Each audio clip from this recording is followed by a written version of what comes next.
Good morning and welcome to City Club Missoula's August Forum, Deciding America's Future, the Mayoral Candidate Debate. I'm Brett Rosenberg and I have the honor and privilege of serving as the City Club Missoula's Board of Directors. All of us behind the scenes at City Club Missoula had really hoped this forum would be our first in-person experience in a long time. Alas, it was not to be, but I'm delighted to see you all here virtually today. If you would like a refund for the in-person forum, you should receive an email pretty soon if you haven't received one already with instructions on how to get one. Otherwise, we are certainly grateful for your donation. City Club Missoula is here to bring people together to inform and inspire them on issues vital to the community through public forums that encourage the discussion of new ideas and the free exchange of thought. We have a deep commitment to civility and civil discourse, even when we discuss very controversial issues. Even though this is technically the internet, it's not that internet, so please be respectful of each other and our panelists, irrespective of whether you agree with them. Before I introduce our moderator today, some thank yous are in order. Thank you, as always, to the University of Montana and Alex Karklin, who keeps the Zoom train rolling on time and making these virtual forums happen. Also, thanks to the Missoula Community Access Television, which records our forums as part of their Media Assistance Grant Program for nonprofit organizations. MCAT serves our community on cable channels 189 and 190. You can also find videos of past CCM forums by clicking on the video button on our website, cityclubmissoula.com. Thanks to our sponsors, in particular those at the executive level. In addition to the university, they are Blackfoot Communication and First Security Bank.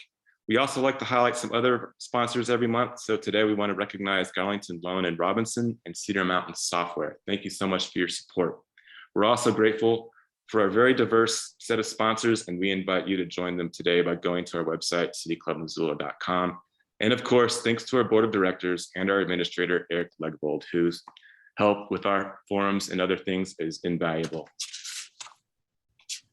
City Club Missoula would also like to acknowledge that we are in the Aboriginal territories of the Salish and Kalispel people, some of whom are present with us today at our forum.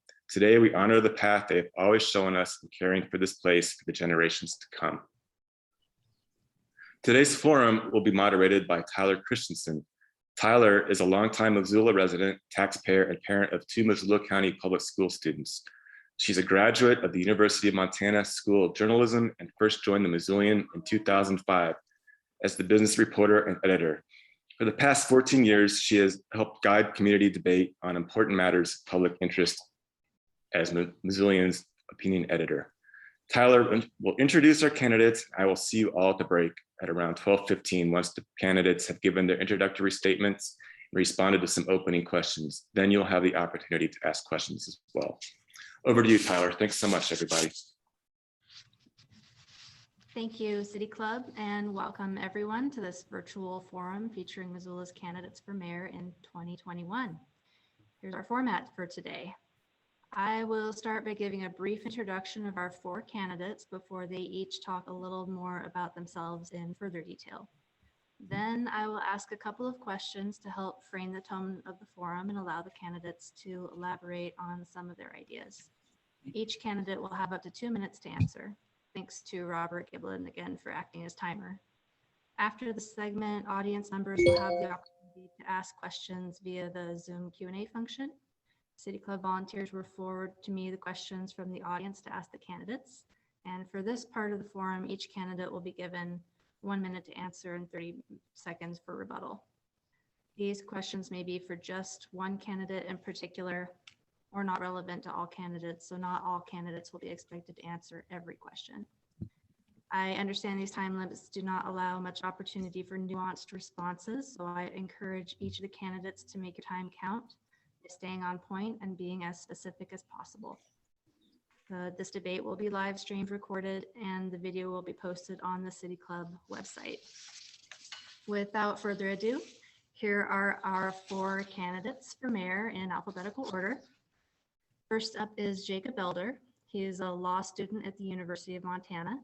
He has been named a Max Baucus Fellow and served as a legal intern at the Chief Counsel Office of the U.S. Department of Transportation.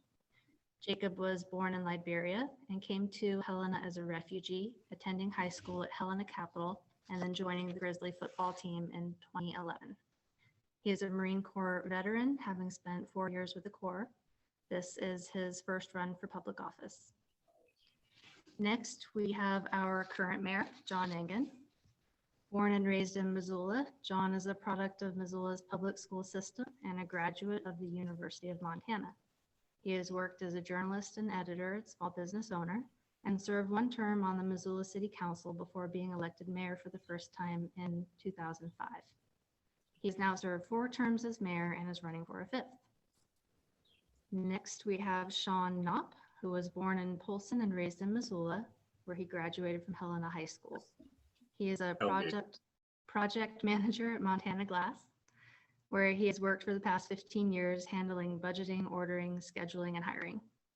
Shawn has served in leadership positions on the board of directors at 2 nonprofits for a total of 20 years, and this is his first run for public office. Finally, we have Greg Strandberg, who is from Helena, where his family has been living since the 1880s. He moved to Missoula in 2001 to pursue his education. Then in 2008, he moved to China to help people in that country with theirs. He moved back to Missoula in 2013 and worked as a freelance writer of books and blogs. He now works at a downtown bar. This is the 6th time Greg has run for public office to represent the people of Missoula. Now, each of the candidates can take up to 5 minutes to talk a little bit more about yourselves and why you are running for mayor. Jacob, let's start with you.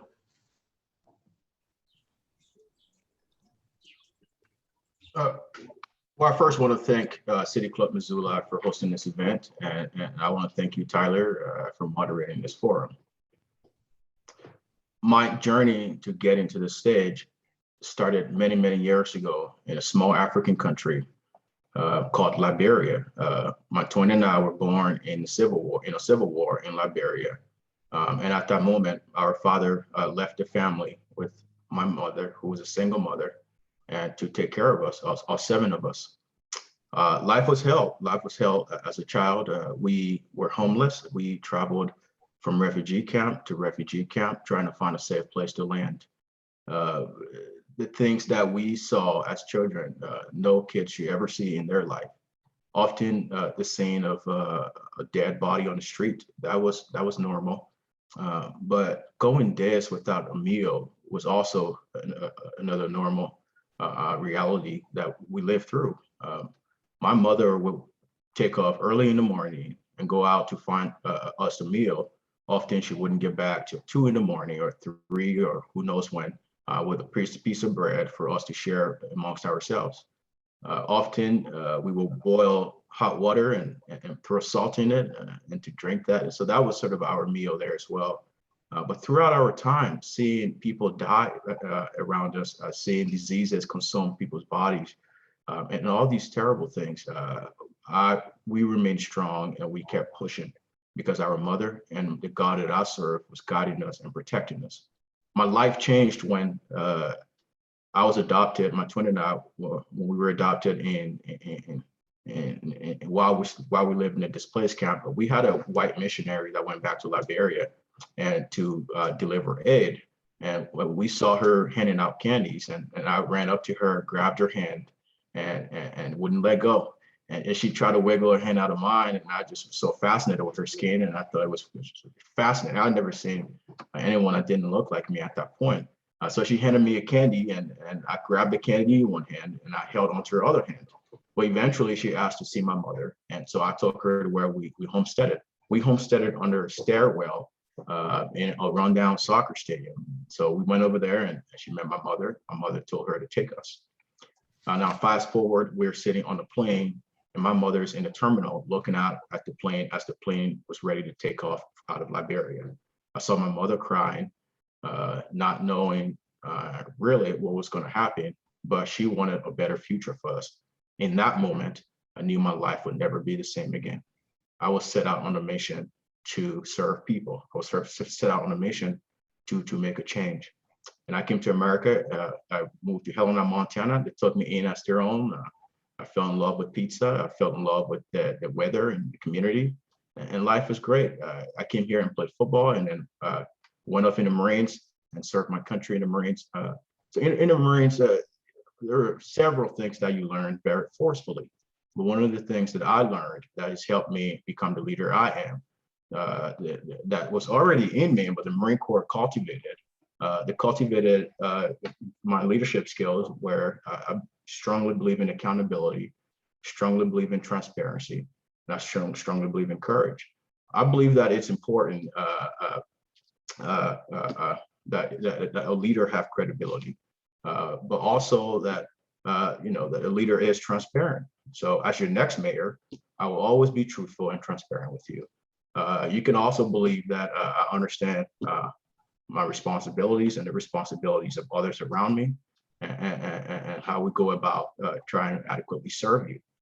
But we must be transparent at all times. My leadership style, it's pretty much low key. I like to think I'm a meat and potatoes kind of guy. I don't mean that dietary wise, but I'll be bloated. I'm more of a straightforward. I'm going to tell you what I think, and I'm not playing games with you. I tend to ask questions, but also I will gather the relevant data and then follow the facts to their logical conclusion, even if that conclusion turns out to be unpopular. So you could always expect me to be accountable, to be transparent, and to spend your money wisely. I think it's time for a new leader to step in and change the discourse of our city. It's time for a new paradigm in our city. And I'm the leader you can count on to lead us down a prosperous road.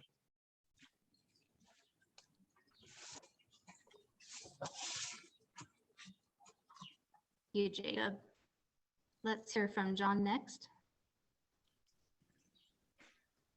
Well, thank you, Tyler, and good morning. Thanks to City Club for hosting this forum. Again, it's yeoman's work, and I'm grateful for all that City Club does to inform the community and create an opportunity for questions and answers, and for all of us to try to address some of the key issues facing the residents we serve.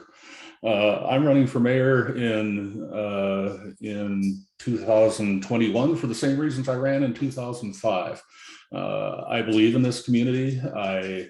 I believe that we have opportunities here that are the envy of other communities around the state and the nation and the world. And I believe that we have a collective responsibility to preserve and maintain the quality of life that we have, and also grow the community in ways that make sense and make the community a better place for everyone. I have spent the last 16 years or so learning lots of lessons about the way this community works and the way that we work together.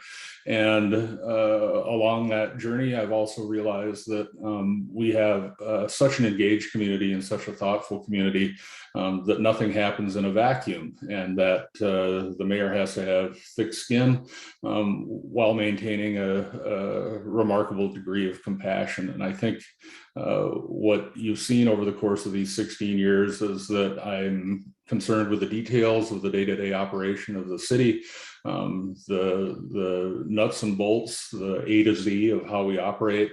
And I'm also ready for any of the crises that come our way, the surprises, the things that no one expected, whether that's a crisis of rape culture at the University of Montana that results in a book that brings the community to its knees, or a pandemic many years later that also brings a community to its knees.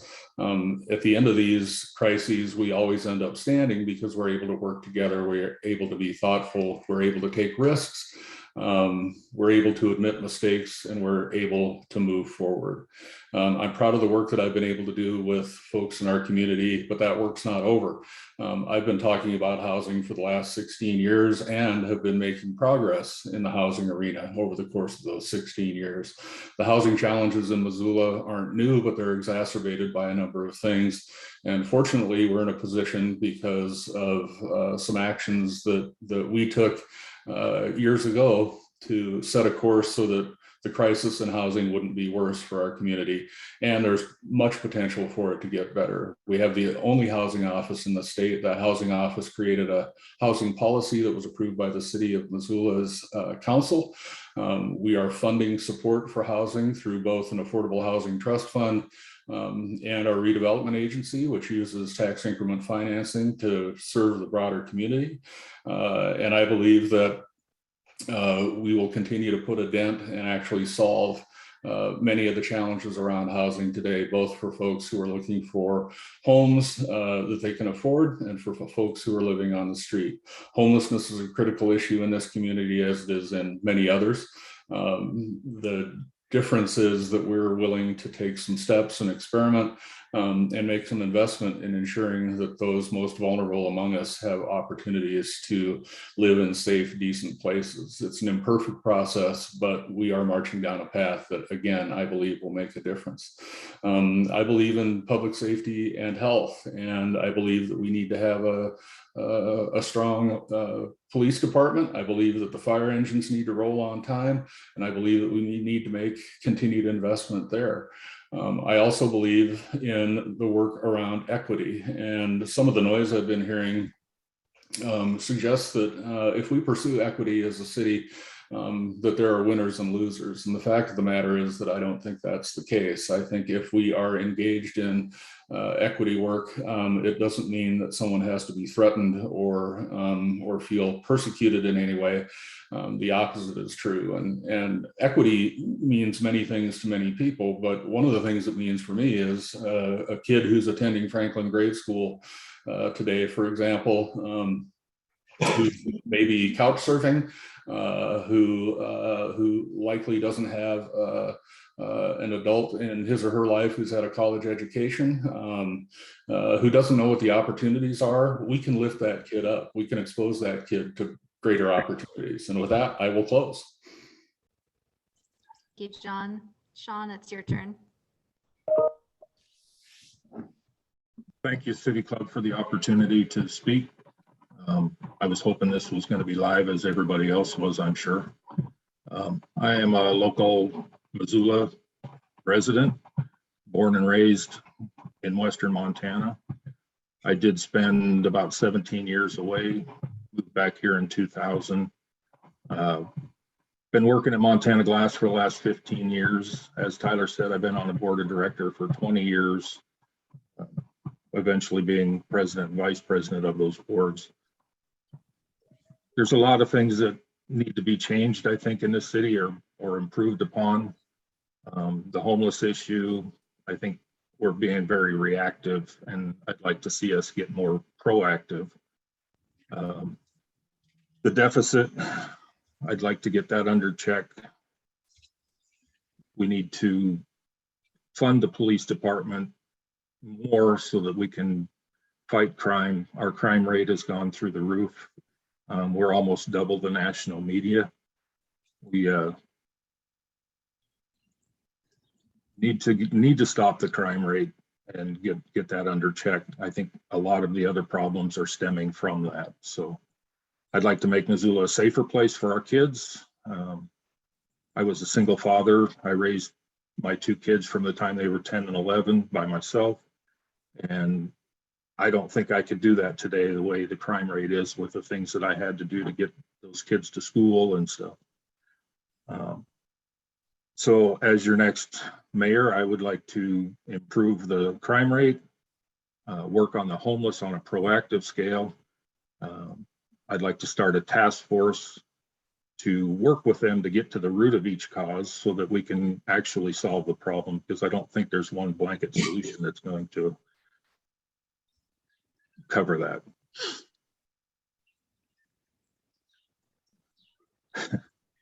Now I see Greg. Anyway, and that's my my spiel. I look forward to working with the citizens. We need to have transparency throughout, and I'd like to be the one that makes the changes and works for all the people, not just a few. Thank you. John. Finally, it's Greg's turn. All right, my name is Greg Strandberg, and I want to thank the City Club for allowing me to be here today and for the other candidates for being here. The main reason that I'm running for mayor is I think we face a serious existential crisis here in Missoula, and it comes down to our housing crisis.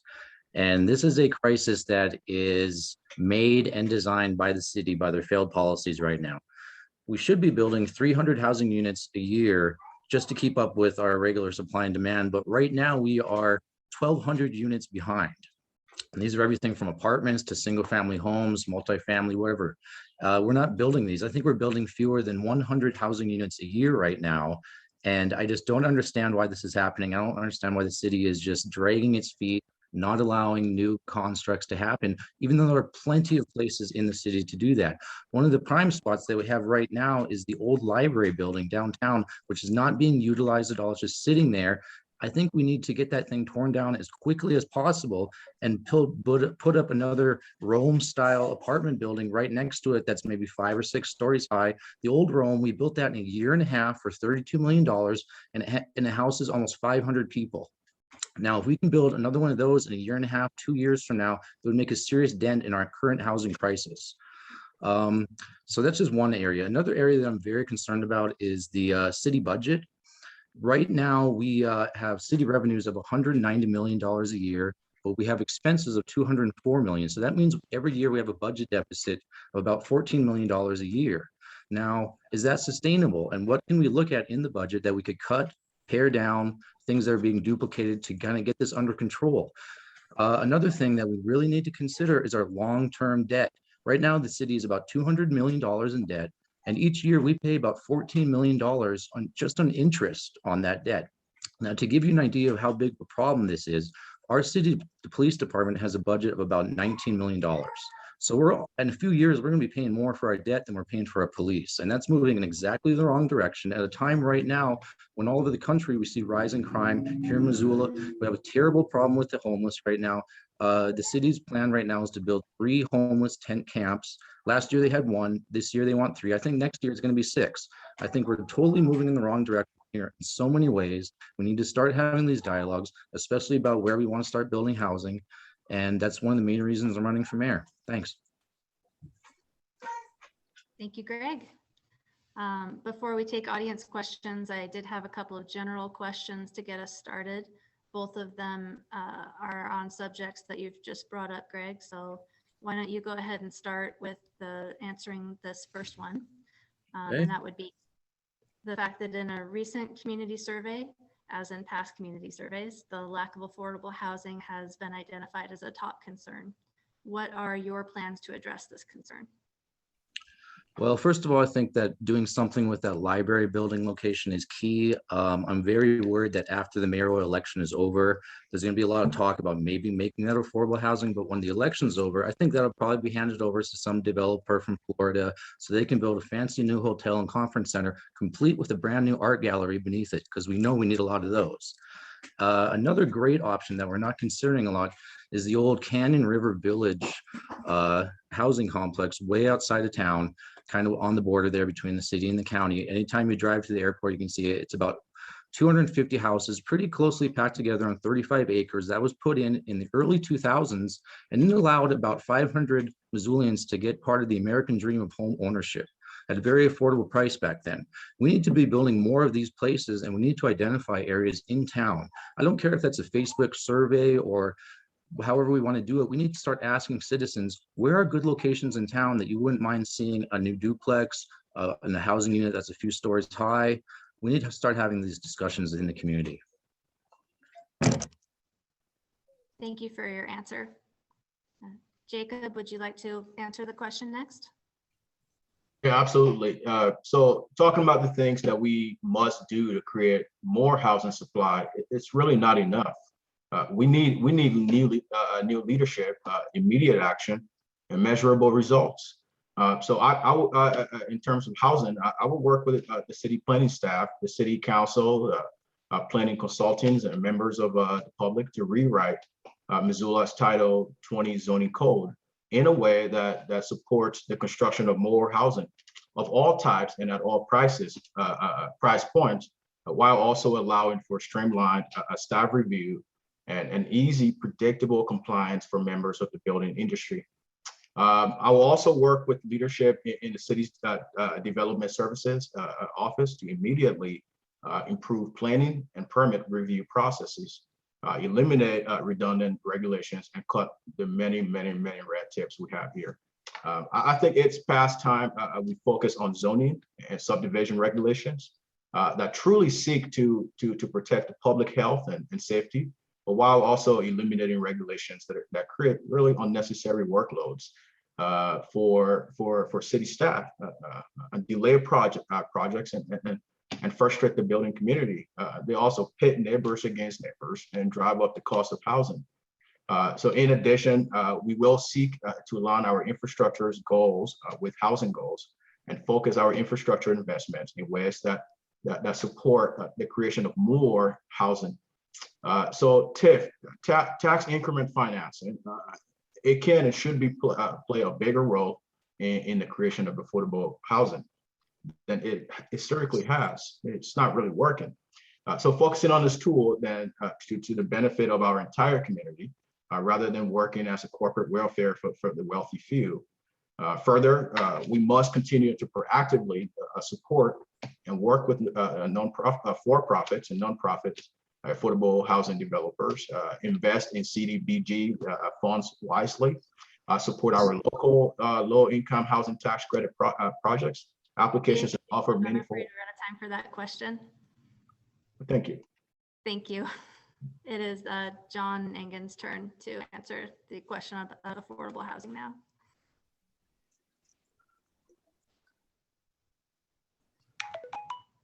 You'd think I'd understand mute and unmute by now.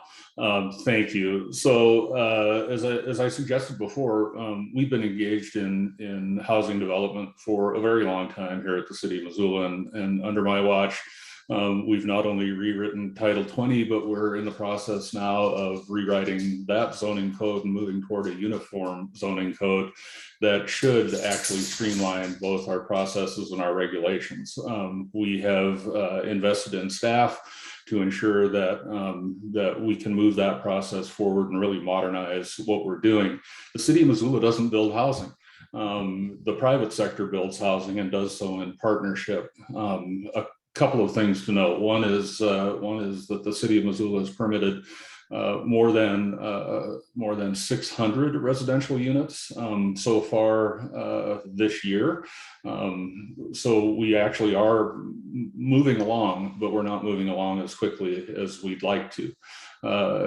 In addition, our investment through TIF is really targeted and makes a ton of sense, particularly when we're doing land banking and redevelopment. So if you look at the Scott Street Partners project, which is what we intend to do with the old library block as well, we engaged in a public process. We found a private sector partner, and working with that partner and the community, we're tipping up what in that case will be the largest affordable housing project in the state of Montana, not only including rental units, but also units for ownership. And that's a model that we can replicate not only at the library block, but at Johnson Street and at other community facilities, including what we think is great opportunity for redevelopment along the West Broadway corridor. Thank you for your answer, John. And finally, Shawn, I believe it's your turn. Thank you. The biggest problem that I'm finding, because I'm in the construction business and I work with contractors on a daily basis, and the biggest frustration that they're having is the wait time for a permit to build anything. I've got a contractor I'm working with now that's been waiting for 8 months for a permit to start a project. We have to streamline that process, and we have to get them moving faster. 8 months to start a project is ridiculous. We need to remove some of the regulatory barriers, but keep the safety in check. At the federal and state levels, homes and apartments to be built and reduce time of cost of building. Innovation to build faster, increase productive and lower costs by doing prefabs. We can increase the amount of homes that we can build, but we can't do anything until we can get a permit to build them. I even see frustration in the actual permit department when I go in for permits, and I talk to some of those people. I think the whole process needs to be streamlined. We need to work with private sector, lenders, nonprofit organizations, and get funding, creative funding for building some of these affordable housing projects. We just need more housing now. The lack of housing is driving the prices up as far as $100,000 of national media or state median just in 1 year. So that's my short answer. For your answer, Shawn. Moving on to the next question. It has to do with one of the mayor's main duties, which is overseeing the city budgeting process and proposing an annual city budget. What changes, if any, would you propose for the fiscal year following the election? And John, I believe it's your turn to answer first. Thank you, Tyler. It's difficult to count chickens before they're hatched. So what we do and what I would intend to continue to do in my next term is engage in the delicate balancing act that is funding the operations of the city of Missoula.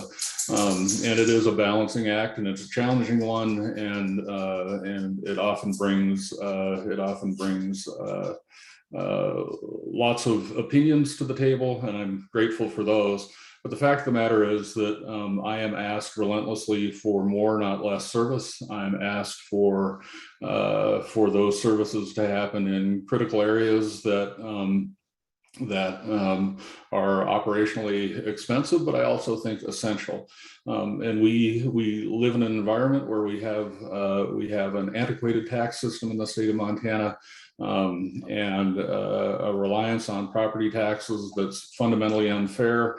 And what I try to do is make that as fair as possible. So what you would see from me, as much as you see this year, is investment in the basics, making sure that the values of the community with regard to public safety, with regard to recreation, with regard to transportation, are all appropriately funded. And we do our best to make incremental change moving forward. You would also see me continuing to reel at the legislature and rally for some opportunities for new revenue to come to not only Missoula, but all of the municipalities in the state that struggle with the same issues. You would expect to see me be thoughtful, a good steward of public resources, and as bold as the times require. Thank you for your answer, John. Shawn, it's your turn. Thank you. Yes, I ditto John Engen's answer to that. It's a fine line to balance a budget and give all the services that are needed. I would certainly concentrate on the essentials first, funding the police, the fire department. I talk to the police department on a daily basis in front of my office, and they feel that they don't have the resources that they need to do their job. So first and foremost, I'd like to see them get the resources that they feel they need. But just balancing the budget and try to reduce the overall debt, so that we're not paying so much in interest on that, so we have more money for other services. We do have an antiquated tax system that needs to be changed, so I would want to work on the state level for that, trying to get some changes done. That's it. Thank you, Shawn. Greg, you're up next. Okay, well, when it comes to the budget, we got serious problems because, as I said, we're already dealing with the $14 million deficit in last year's budget, and it seems every year this kind of happens. But you have a very fine line when it comes to the budget, because about 77% of it is made up of personnel costs, which means your city workers. So that leaves you with only about 23 or 25% other spending to deal with if you want to get this under control. So that becomes very difficult. Now, one of the things I don't really agree with was last year during the height of this pandemic, when most businesses were laying off workers left and right, our city hired an additional 20 full-time workers. I don't think that was necessary, and I think it sends the wrong message, especially when we already have almost 700 city workers. And that's why when I see things in the budget like $3.6 million in purchase services or $3.3 million on grants and contributions, or my favorite, $5.6 million on other, whatever that might be. Why can't we pare these down? Why can't we get some of our existing city workers to do some of these things that we're paying out of firm things, businesses to do, when we have city workers that are more than capable of doing them? I think if we cut a few $100,000 here, there, it adds up. We can start chipping away at that budget deficit. Another huge problem we have is our urban renewal districts. We have 6 of them in the budget this year, and they bring in 25 million, but they spend 31 million. So again, we have a budget deficit right there of 6 million. We're just going in the wrong direction here, folks. Thank you for your answer, Greg. It's Jacob's turn. Well, first, I think it's worth noting that, look, when the mayor took office in 2006, the city owed $49 million. At this point, we owe $217 million. Now, that's a failed government, in my opinion. As part of being a leader, is being able to say no sometimes when it is for the greater good of the community, but also people are hurting, and we need to prioritize needs over some of the things we want. Now, in terms of the budget, I will start out by looking at the entire budget instead of only a new addition to get a clearer picture of where taxpayers' money is going. I think a lot of the money in the years past may no longer be needed because of advancement in technology or change or department direction. I think they might still be needed, but we don't know unless myself and the city council review the previous allocations for all the years past and review the budget in all of its entirety. But I would like to see our police department well-funded. I think our police department is underfunded, in my opinion. We want to have a police department that's well-funded, well-trained to be able to keep up with all the changes we're seeing in Missoula. We want to modernize a police department. I also want our fire department to be well-funded and get the equipment that they need to carry out their duties. These folks are our first responders, and we owe it to them to keep them safe, to keep them well-trained to be able to carry out their jobs. Now, with all the pet projects the mayor is involved in, buying the sleeping in motel, not going out into the buying ski hill and all these sort of land banking and all these things. That's not what your money is supposed to be used for. When you pay your taxes as taxpayer, you're paying for a limited range of services. You're paying for infrastructures, roads, and things of that nature. So I see my time is up there. But look, we have to start thinking about what has been done for those 16 years that hasn't worked, and moving forward with something that would work. Thank you. Thank you. That wraps up the first portion of our forum today. And for the next part, we'll be taking audience questions.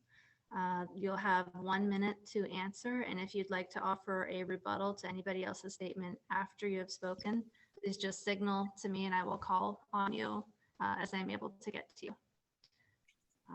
The first question comes from Daniel Carlino, and this is a question for all 4 candidates. What is your approach to police and community safety? Jacob, you can get us started. Yeah, well, that's a great question, and I've made several posts about it in recent days. I think that the idea that we should abolish our police is insanity. I've never seen that work anywhere, and frankly, it would not work here in Missoula. Now, often people are saying, well, the things that are happening nationally, police brutality and all those things, yeah, we care about people's safety. We care about the things that are happening nationally. But in our community in Missoula, those issues are not unique to our community. But often we want to react to what's happening nationally and then bring down the wraith and say, well, let's abolish our police department. I don't believe in that. And also the idea that we should defund our police, I think that's nonsensical as well. If you could come up with a research that shows that defunding the police would keep our community safer, I'll be willing to look into it. Well, at this point, I think our police department has done a great job, and I will continue to support them. I will have their backs. And you can always count on me to represent our police department, but ensure that they're adequately trained to carry out their duties. I realize that a minute doesn't give us a lot of time, and I'm sorry to cut anybody off. I really don't want to interrupt anybody in the middle of a sentence. So if we could try to pay close attention to that time limit card when it flashes, I'd appreciate it. John, it's your turn to talk about your approach to police and community safety.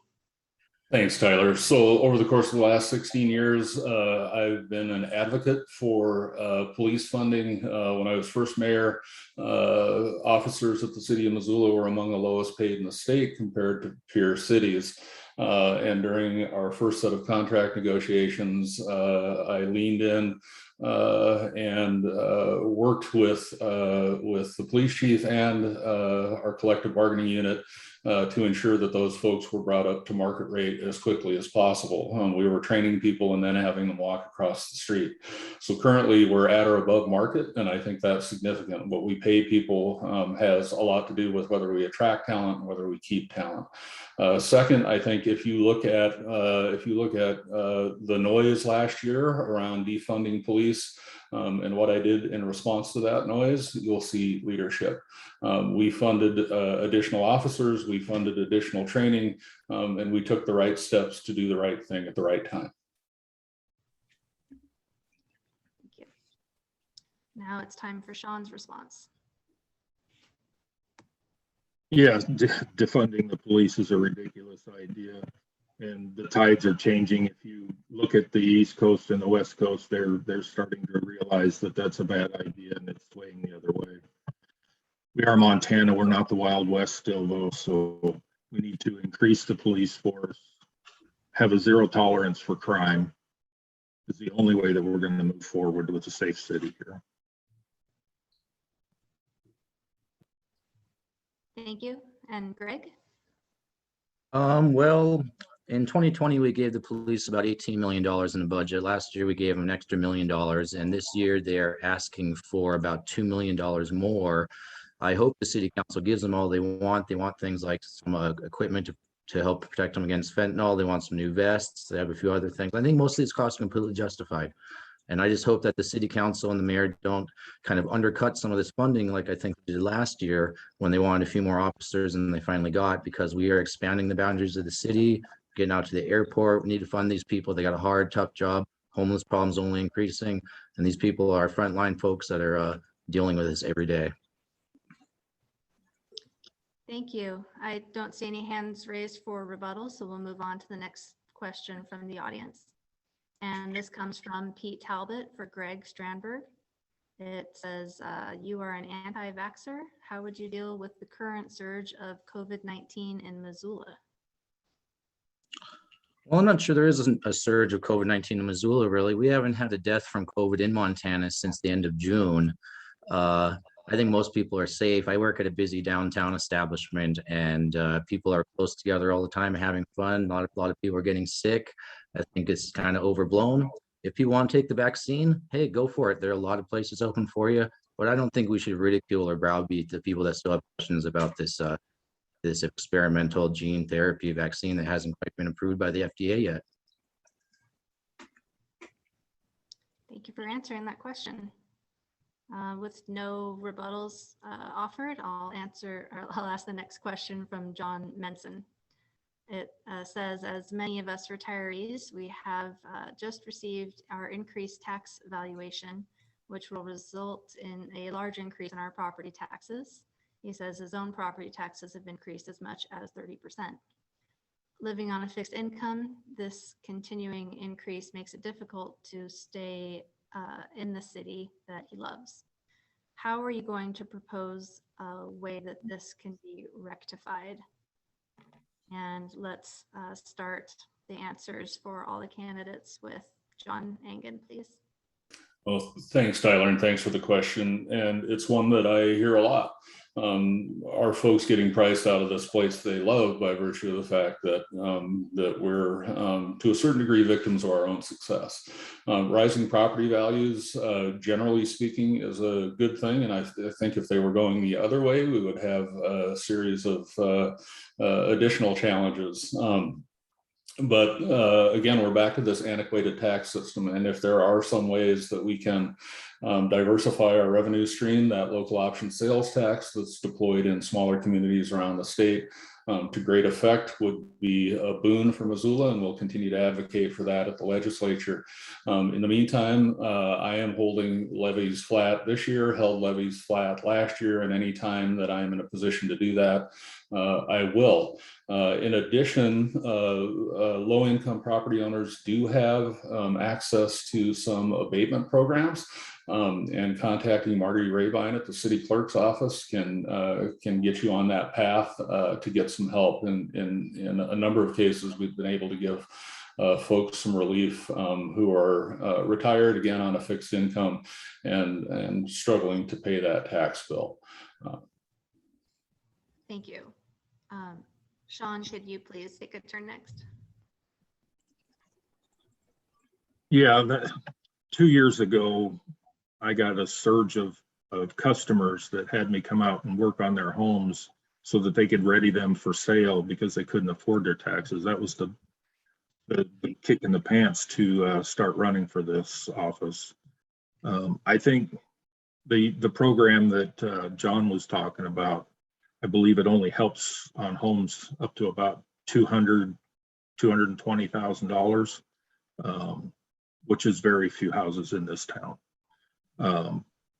I talked to a voter the other day that says if his taxes go up one more, or his property value goes up one more time, he's off of that program and have to sell his house. So I think we need to figure out a way to cap somebody's taxes, which is probably going to take going to the state and figuring out a way to change these antiquated tax laws. But I just don't feel that Missoulians need to be able to stay Missoulians, and we're being priced right out of the town. So there has to be a way to fix that. Greg, could you talk next about how you would help the tax situation for those on a fixed income? Okay, thanks. I don't think that you're going to be able to count on the legislature for anything anytime soon, especially when it comes to Missoula. And I don't agree that having another local option sales tax is the right answer for Missoula. Nor do I think even this county idea of having a marijuana tax is a good idea. 3%, the county splits the 300,000 they bring in. They're going to try to reduce property taxes with 150,000. Give me a break. It's a joke. The only thing you can do is you got to reduce spending and you got to get this under control. They're going to keep raising taxes every year because they know they can. They know they can get away with it. There's always going to be some little thing they're trying to sneak on the ballot to increase their money. The city's desperate for money because they got a $14 million budget deficit every year, and that's their own fault. They're bringing in $190 million in revenue every year. So there's no reason to keep raising these taxes. We need to lower them. Thank you, Greg. Jacob? Yeah, well, first, again, the mayor's has 16 years to get these things done, and we're in the position we're in. So we need strong leadership, and we're asking the private sector to cut housing costs, but a large portion of people's mortgages are property taxes. And we need somebody that can prioritize the needs and make our money be spent in the most efficient way. So Missoula's high burden of taxation is a direct result of its rapid government growth. So now, as a rule, a fiscally responsible budget means spending grows at most the rate of economic growth. Missoula has far outpaced this measure over the last decade, necessitating the imposition of higher taxes, special assessment, and many fees. So again, when we pay our taxes, we're paying for a limited range of services, but our tax dollars have been just abused a year in, a year out. And the mayor has increased taxes each year. He said he would, and he's done just that. Enough is enough. Enough is enough. Good for your answer to that. John, I see you'd like to offer a rebuttal. How much time for rebuttal, Tyler? 30 seconds. 30 seconds. All right, I'll be quick. So a couple of things. It's really easy to say that we're wasting money, but you have to be specific about what money is being wasted, and you can't have it both ways. You can't cut taxes and fund police. It's just not the way the world works. We do not have a deficit. We do have a structural imbalance moving forward, but that's something that we're addressing every year through investment in our fund balance. And I'm out of time. Thank you. You might have the opportunity to expand on those ideas later on with further questions. I see they're stacking up in our Q&A, and we have another 50 in the pile. So without further delay, the next question comes from Dwight Easton, and it is for Mayor Engen. He asks, could you expand on the actions that you have taken during previous years which have mitigated today's housing situation? Absolutely. So one of the first steps was years ago, and that was revising Title 19, our, again, antiquated zoning code, and getting Title 20 on the books, which helped. It didn't help enough. So as we move forward, we're doing a couple of things. One is we've completely reorganized the planning office. That comes on the heels of a reorganization where we split the city and county's planning office. That was an organization that wasn't working particularly well. We have leadership in place. We're working directly with the development community, people who build houses, to talk about barriers and obstacles and how we can address those barriers and obstacles. And through unified code, we should be able to take a lot of the extra steps and time out of the process. Thank you. Our next question is from Nancy Picard. I think it is for all of the candidates who are able to answer. She would like to know the number of houses, townhomes, condos that are on VRBO or Airbnb, which have effectively taken them off the rental market, and how these have affected the housing market. Finally, she'd like to know, is the city taxing these VRBOs and Airbnbs? John, if Text that to me. Text to me. I don't have the data to answer that question. Is anybody able to answer a question? Yes, Greg? Yeah, if you do a simple search on the Airbnb site from Missoula, you see that they have 300 plus homes available. And if you narrow the search down to actual just houses, it's 300 plus. So that's a lot right there. You know, there's at least 300 houses in Missoula that you can rent from Airbnb. And that sounds like a lot, but we need to be building 300 a year. Remember, we're already 1,200 behind. And so even if you took all of those off the Airbnb site and started renting them out or something, which is no guarantee, by the way, I'm not sure it's going to have the kind of dent in our housing prices that we want. Whether they're being taxed or not, I looked into that a few years ago. I think the legislature was as well. And I think they were working on making sure that they were paying taxes. Thank you, Greg. I believe John had an answer next. Yeah, so like Greg, our data today is anecdotal. City Council through this budget process will be hiring a consultant to do an inventory of VRBO. There is some interest in regulating through council, but it's pretty challenging. Rental regulation in the state of Montana for municipalities has been extremely curtailed by the Montana legislature. But we do need to understand a little bit about what that inventory looks like and see what steps we can possibly take. Those folks aren't being taxed beyond their property taxes. They may have some income tax implications, a function of state and federal taxes, but there's no municipal income tax. Thank you. And Jacob, you wanted to say something as well? Yeah, so Airbnb, they're out of the control of the council, but what is in control is we need to make it easier to build. So let's not get distracted by things out of our control. Now we need to get out of the way of builders and developers to enable them to build. There's all these red tapes. If you go in there to try to get a permit to build, it takes months, even years. Now that drives a demand, and we have less supply. So we shouldn't be here talking about Airbnb when builders are not allowed to build because they're not granted these permits. Let's stick to the issue that are impacting our community that we are all here to talk about: housing crisis. Thank you. It looks like Greg wants to offer a rebuttal.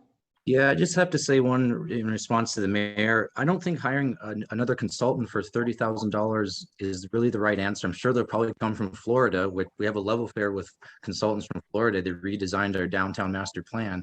We could have an existing city worker do this study and save $30,000 easy. It's time for our next question. It comes from Leslie Vakulik, and it's for all the candidates. We'll start the answering with Shawn. The question is, will you work to reduce property taxes? How and where does it fall in your priorities? Well, it falls high on my priority. It's going to be a delicate issue with balancing the budget and reducing taxes, but it's very high on the priority. Do you have any answer for how you would reduce property taxes? We need to lower the debt so that we're not spending so much money on that, so that we can shift that payment from taxes to and stop the frivolous spending on parks, the buying up property that's not in the city, and redirect that money so we can lower taxes. Thank you. Greg, would you like to answer next about property taxes? Well, the city brings in $26 million a year in property tax revenue, and that makes up about half of the $58 million that's in the general fund. Again, reducing debt, getting rid of these interest payments we have on debt, making sure the city workers can do things that we're contracting out to private businesses, looking at this $5.4 million in other that we have that there's no description of in the budget. There are many ways, if you dig into this budget, you can find ways to spend money so we can just, first of all, stop raising property taxes. And then eventually when we get spending under control, we can start reducing the pain by lowering them again. Thank you. Jacob, would you like to answer the question next? Yeah, I mean, it should be known that our city leaders have a spending problem. So one example that I could think about here, again, mountain water is another example, but the argument isn't about owning the water. There is no need to argue that point. But when we look at what the results of the 2018 through 2020 shows, the city has spent only $3.6 million per year over contributions, which means they're spending less than annual depreciation on capital improvement. However, the city net income of $8 million over a 3-year period, the actual result shows a $6 million net loss. So at any point, mountain water is losing $2 million a year, and we keep spending this money on these things that the mayor predicted and it hasn't fell through. So again, we need to rein in spending. It's not our money. We need to stop spending on pet projects that doesn't work, like the mayor 10-year plan, where he said we'll end homelessness in 10 years. Well, we put millions of dollars into that plan and we're still here. It hasn't worked. Stop the pet projects. It's John's turn to answer, and then we'll get to rebuttals. Thank you. So clearly, if I could reduce property taxes, I would. But that, given the circumstances, all that we've talked about up until now during this conversation, we're not going to do that without additional revenue. So we need to pursue additional revenue. Debt is the boogeyman of the day, and I will suggest a couple of things. That a great deal of that debt is a function of voters voting to tax themselves to support a variety of projects, including the library, including open space, including Fort Missoula Regional Park. And Mr. Elder appears to be looking at a different set of books than I am with regard to mountain water, which is an unmitigated success. We are keeping water rates low. We're investing more than Mr. Elder suggests in infrastructure every year, and we're not doing that at the expense of taxpayers. It's a discrete fund. It's rate based, and I'm done. Thank you for your answer. Shawn, I believe you wanted to rebut that. I just wanted to add one thing, that all these pet projects that we buy up, one of the things that people don't see is that pulls that off the tax record. So we lose the tax revenue on those properties too. Mountain water being one of the biggest ones. And Jacob? Yeah, so I think what the mayor just stated isn't really accurate at all. Often we're not really transparent with our constituents, and that's just the problem. We're not transparent with our constituents. So the mayor said, well, the water, we're having a positive net income there. But after 4 years of operating results, the city is losing money annually, 2 million of operating income, but have to pay 4 million of annual interest. So that's a net loss of over 2 million. And not spending the money the mayor said he is on capital improvement. I think one of the city council members just penned an op-ed stated that the debt is important. My son will have to pay this thing up. Enough is enough. Our next question is from Lorraine Bond, and it's for all the candidates. We'll start with Greg for answers. She says, one of the criticisms of the current administration is that many people feel they are not being listened to. Missoula has become a community that caters to people who have more property, money, etc. How will you ensure that all people's viewpoints are considered when making key decisions? Well, I think one of the first things that we could do that's quite simple is maybe reopening the city council meetings. I think it's been a couple of months that city workers have all been back in the office. How come we're still doing city council meetings on Zoom? How come we're doing this city club meeting on Zoom? I mean, a lot of places around town are pretty busy. We could all be doing that. That's one thing I think right away. Another thing, I think the mayor is trying to get something going where he has more outreach with the city, which I think they're going to spend money on. I think that's the wrong approach. Maybe we could just do some more of this stuff on Facebook and listen to people's opinions because they're more than happy to give them there. Thank you for your answer, Greg. Jacob, it's your turn. Yeah, look, I think, again, a lack of transparency, a lack of two-way communication, we see all the time in our city leadership. From my experience, I tried to get a hold of the mayor for weeks, and I had to go through his aide and schedule. Initially, the mayor wanted to do Zoom, and I said, let's do it in public. The mayor is never on social media or anywhere that you can reach him until his election season, and he would throw up a Facebook page or an Instagram page to interact with his constituents. That is not the role of a mayor. You serve the people, and you ought to communicate with the people at all times. You work for the people. So I'll have an open door policy. If you will be able to get a hold of me just by picking up the phone and dialing my number, I'm working for you. I report to you, and so we're gonna, again, we're focused on transparency here. We're not going to be making backroom deals or excluding you out of meetings that you should be informed about. Again, so two-way communication is what you're going to expect from me. Thank you, Jacob. John, it's your turn. Yes, so I think the question was, How will you whether we ensure listen to people. Yeah, whether we listen to people, and we do. And I think I can tell you after sitting through public hearings for almost every week for 20 years, I still listen to people. Whether I agree with them is another question, and I think sometimes we conflate listening and agreeing. But we have more opportunities to access leadership and information than we've ever had, and we do pay attention. I listen, the city council listens. There's nobody who wants to schedule an appointment with me who doesn't get one, and unless there are some extraordinary circumstances. And the reason it's hard to get me is because a lot of people want to see me. So sometimes folks have to wait in line, and that's unfortunate, but they never wait in line at the grocery store. They never wait in line when I'm at a public event where I reach out and spend time with folks. And it's Sean's turn to answer the question again. Could you repeat the question now, please? How will you ensure that all people's viewpoints are considered when making key decisions? Well, I would have an open door policy. Anybody that wants to see me will have the opportunity to see me. I've been trying to reach the mayor's office for 4 years now, and I can't even get an email back from the assistant. So that would never happen if I was in office. Thank you for your answer. Any rebuttals? Moving on to the next question. I got a rebuttal, Tyler. Okay, I think your hand up was at the same time as Jacob, so why don't you go ahead and go first, and then Jacob can answer. All right, thanks. Look, Sean, I'm sorry that should have been your experience. My phone number is all over the website, as is my email, and I'd be happy to reach out and chat anytime. That's plenty.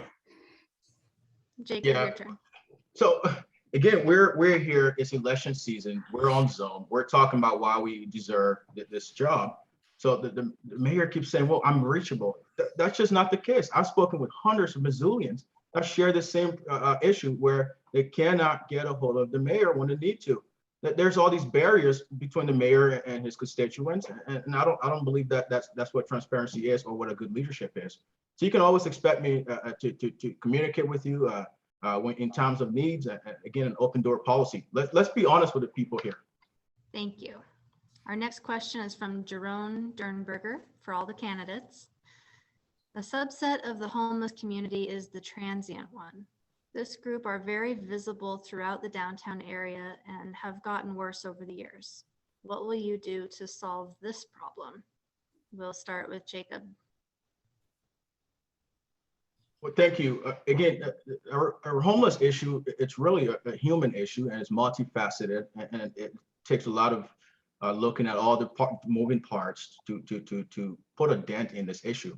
Now the mayor has this 10-year plan, again, that he came out and introduced. He said at any time you have this percentage of people come out of homelessness, but the same percentage are going back into homelessness. Now, when you think about that, that's sort of just maintaining this thing, right? And then we want to throw people in tents. I believe those folks have more dignity to be just lower to tents. I want to put people in permanent housing. I don't want them to be around the streets. I don't want them to just be roaming around. So what we're going to do is look, if you're homeless, if you're from our community, we're going to say, look, if you have mental health problems, we'll send you to treatment. If you have substance abuse problem, we'll send you to rehab. And when you come back, we'll work with businesses and give them a tax credit to hire you. And if they have issues with you, they just call up your probation officer. But you need housing. We need affordable housing. We need to understand the root cause of the problem. And it's John's turn to answer the question next. So these issues are incredibly complex, and the solutions are not simple. And Jerry's question was about transients, and we've been working on transient issues, which I think are a little bit different from homeless issues, for many years, and there are some distinctions. Jacob's right. We need housing, we need treatment, and we need opportunities for these folks to get off the street. So what have we done? We created a 10-year plan to end homelessness. We created a coordinated entry system that helps homeless folks get into the system with as little hassle as possible. We created the Trinity Project, which will have a navigation center and provide low-income housing, and in some cases, permanent supportive housing for folks who would never have an opportunity to be housed safely in our community. And we're investing while thanks. Thank you. Nuance, right? Shawn, the question has to deal with visible downtown transient community. Well, the transients is one issue. That there's several fingers of this problem we have. I would like to start a task force of volunteers in the mental field, the alcohol abuse field, and put a task force together to identify the root problem of each individual. Again, a blanket approach is not going to help, so we need to get to the root cause of each one. The transients, complete different. I think on the transient level, we need to have a zero tolerance for crime. If they're committing a crime, they need to go into that system as well. But until we get to the root cause of each individual's problem, we're never going to solve this issue. Thank you. Greg? Yeah, I would just say that I think we got a huge problem with transients. Transients are often able-bodied young men and women that just want to sit around and get high and drunk all day. And we coddle and we enable that. We should be giving them tough love. I think we need to start thinking about getting our churches more involved. These people are never going to change until they decide change is coming. Maybe they need to get God in their lives. I don't know. But in the meantime, if they're going to be sitting there and poking them needles in their arms, getting high out on the public streets, we need to arrest these people and we need to put them in jail. And I'm getting tired of hearing them getting out of jail within a day or so, and then getting arrested at the paw for holding knives to people's throats. We got a serious problem here. We are coddling and enabling the wrong people. Thank you, Greg. Jacob, I see you'd like to rebuke that. Yeah, so again, speaking on this issue, I was homeless for 10 years in Africa. I understand the intricacies of homelessness. Now there are a subcategory of homeless folks, and we call it transients. Now, we don't have ample resources in Missoula to keep encouraging transients to come over. We're using up taxpayers' dollars. So look, if you're from our community and you need a hand up, we'll give you a hand up. If you're not from our community, we'll put you to work. We just don't have the resources to keep doing that. If you create all these incentives for transients to come to your community, they will show up to your doorway. So we want to ban public camping, ban public drug consumption, and get these folks the help they need. I believe that if you try to shield people from adversity, you're really shielding them from the things that give them strength. So we're not here to grab people's hand and walk them through life. We're here to get you off your feet, create opportunities for you to do for yourself. Thank you. Our next question, I believe, is for all the candidates again. It comes from Joseph Sukenik. What is your policy stance on access to mental and addiction services, particularly with the homeless community? And John, it is your turn to answer the question first. Yes, so I sit on a group of community leaders called the Strategic Alliance for Behavioral Health, and that organization, working with the local hospitals, mental health providers, has been identifying gaps in the system and working to close those gaps. One of the most significant gaps is crisis stabilization and treatment. Missoula does not have treatment facilities commensurate with our population or the need. No place does, but working with that partnership, we've identified what I think are a couple of opportunities for us to move forward, both through relationships with the hospitals who know what they're doing, and through some of the other non-government organizations who chip away at behavioral health. Sorry, red flag. Thank you. Shawn? Yeah, I just wanted to add that I started a volunteer task force last week looking into what we're spending for security and other aspects of the homeless population to see if we can redirect that money into starting a larger or a new mental health facility and drug rehab program. Thank you for your answer. Greg, it's your turn. Well, I think the access to mental and addiction health services is very important, but I don't think it's a real priority for the city. We give millions and millions of dollars to private developers each year for their little pet projects, but we don't give that much money to these kind of things. But I bet the community wants it. We need to start asking more of the community members to step up, especially, like I said, some of the churches. A lot of these people need help. Also, if we're going to be spending quite a bit of money this winter on some new homeless camps, perhaps we should have some outreach people working there to help these people with those issues. Thank you. Jacob? Tyler, can you repeat that question, please? Sure, it is. What is your policy stance on access to mental and addiction services, particularly with regard to the homeless community? Yeah, so as a Marine veteran, in the last 3 years, I've lost 7 of my friends to suicide, PTSD. I take this thing near and very seriously. And you know, that's always the root cause, more than likely the root cause of homelessness and all these things. So I intend to work again to work with our community health partners, such as the National Alliance of Mental Illness, and to provide diverse and affordable health services, outreach teams in partnership with local nonprofits committed to assisting the street homeless. So we benefit as a community when our friends and neighbors suffering from behavioral health disorder receive treatment and help. It helps them get back into the workforce and contribute to society. So we need these are all things that intersect, that we have to look at the bigger picture and take care of the root cause. So I'm committed to ensuring that our friends suffering with mental health illness get the treatment they need. Thank you for your answer. Any rebuttals? Our next question comes from Anna Beard, and it's for all the candidates. It's a two-part question. What kind of support do you feel would be valuable change to support single parent or low-income families within our community? The second part of that question is, who are you looking forward to connecting with to focus on this work? And Shawn, it is your turn to go first. Well, as a single father raising two kids, it's very near and dear to my heart. I would like to see outreach programs with the churches and other nonprofits to provide help, daycare, so single parents can go to work and succeed in life.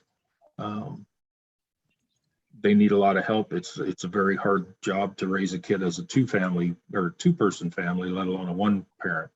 So we need outreach. I'm not sure that it needs to be city funded, but possibly we could help with there too. But we already have an overspending problem, so it's a delicate balance there. So it would be nice to be able to look to some of the nonprofits to help with some of these issues. Thank you. Greg? Okay, when I hear single parent, I think of daycare and childcare like Shawn was just talking about there. I have a unique perspective with that. Up until a month or so ago, my wife was a co-owner of a Montessori daycare in town, and one of the reasons she stopped doing that is because she was burned out. These people are working their butts off. They're not getting paid anything, and you can't really raise prices that much on families because they don't have a lot to spend anyways. And it's a huge problem. I know that Governor Gianforte right now is trying to direct some of the federal American Rescue Plan money towards that issue, and I hope it helps. Thank you. Jacob?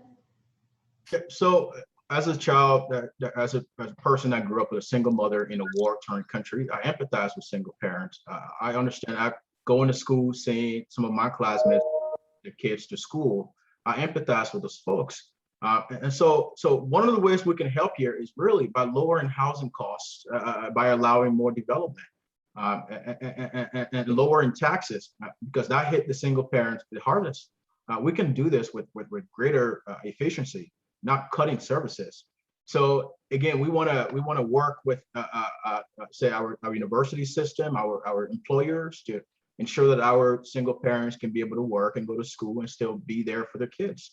I do not want our family unit to be broken, or where kids are not spending time with their parents. The importance of kids growing up in a household where they have their parents in the household with them to spend time with them is very important. That's the very fabric of our society. It's the nuclear family and ensuring that those families are prospering. Our next question comes from Don Malik. Do I get a shot at that one, Tyler? Oh, did you have a rebuttal, John? Go ahead. I was it only for the other three? I thought it was for me as well. Oh, I'm sorry, I skipped you. Go ahead. That's okay. I get a lot of that. So I think Shawn and Greg point out absolutely accurately that daycare is a critical component. So we've been working with United Way, and some of you know Grace Decker, who is incredibly knowledgeable and a great advocate around provision of daycare services. And we've been working toward a program where while universal pre-K isn't happening at the state level, trying to figure out a way to do that locally. And we've gotten to the point where we actually have a price tag for that. And I think some opportunity to move forward.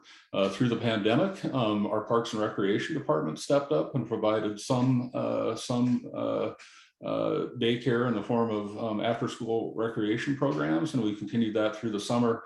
And we're piloting a project at Lowell School that's fascinating, and it's a community center model that not only supports the kiddos, but also supports their families, creating opportunities for families to spend time in that facility and have the support they need to move forward.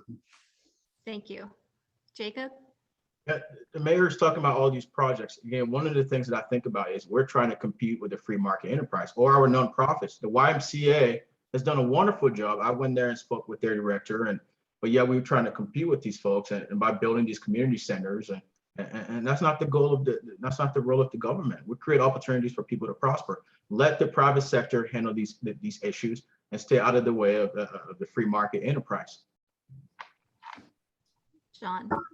So I'm meeting with the YMCA because they want us to collaborate with them. I meet with Lowell School because they would like us to collaborate with them. This is about collaboration, not competition, and ain't nobody going to get this done alone. That's all the time we have for that question. Moving on, the next one is from Don Mallock, and it's for all the candidates.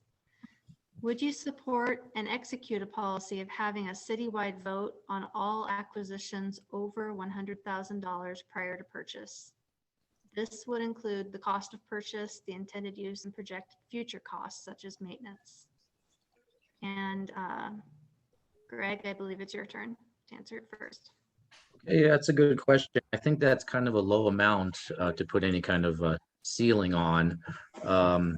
I do agree that we do need to rein in some of these bigger spending projects. And let me just give you a couple of examples of some of the debt that the city wants to take on over the next 5 years. $26 million to purchase the Fox Hotel Conference Center, $16 million for Parks and Recs, $4.2 million for road improvements on Mary Jane Avenue to help out the new, I believe, Costco there. We are just moving in the wrong direction in a lot of these things, and I think we need to have a lot more citizen oversight. And when it comes to some of these things that we vote on, I'm wondering, why did they even get on the ballot in the first place? Thank you, Greg. Jacob. Right. Please repeat your question, Tyler. Sure, it is. Would you support and execute a policy of having a citywide vote on all acquisitions over $100,000 prior to purchase? Right.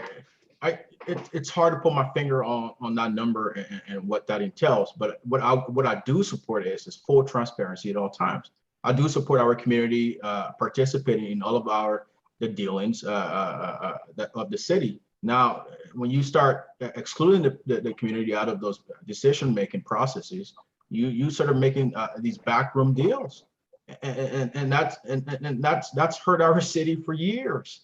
So we need to get the city involved and get them to vote on issues that are going to be impacting their life. So I'll look at the metrics, whatever the numbers are, and obviously with the city council consent and with advisors, then I will work with that. But I want to include our community to be a part of all of our decision-making process. John, how would you answer that question? I would say that $100,000 is probably a low amount for that, but I would support some issue like that. I'm tired of finding out about acquisitions after they've happened, or hearing that the mayor has made deals or offers without the city council's approval even. So transparency would be a huge policy.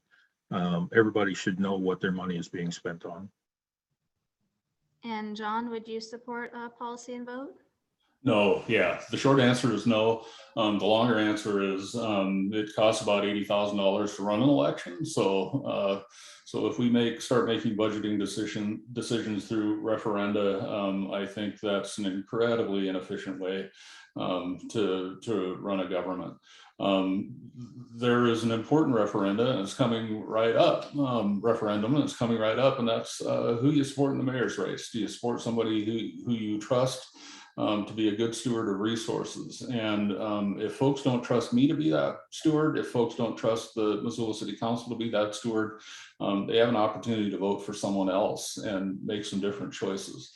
We are as transparent as we can possibly be as we present opportunities to the city council. Sometimes we move quickly, but there is no decision that gets made, no significant spending decision that gets made without the support of the city council and without public input.